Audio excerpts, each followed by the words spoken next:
আপনি মা বোনের ইজ্জত নষ্ট হয়েছে, 30 লক্ষ শহীদ হয়েছে আপনারা, কিন্তু আমরা দেখি নাই শুনেছি, কিন্তু এইভাবে 71 সনে মেয়ের সামনে বাবাকে দর্শন করেছে,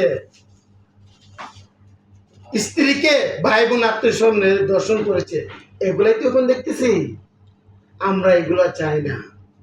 আমরা সবাই এখানে যারা রাজনৈতিক নেতা আছেন সবার কাছে আমার অনুরোধ, আমরা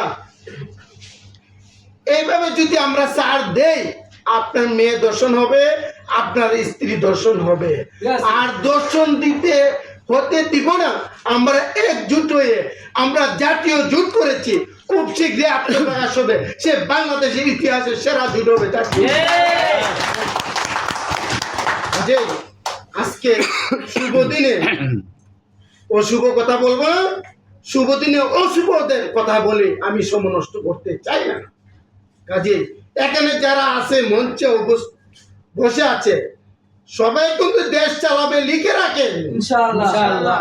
সবাই দেশ চালানোর মতো যোগ্যতা আছে।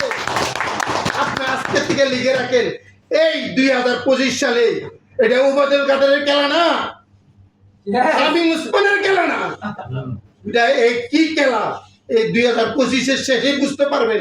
বলে দিলাম, সাংবাদিকরা রেকর্ড করে রাখেন, ইতিহাস হতে পারবে।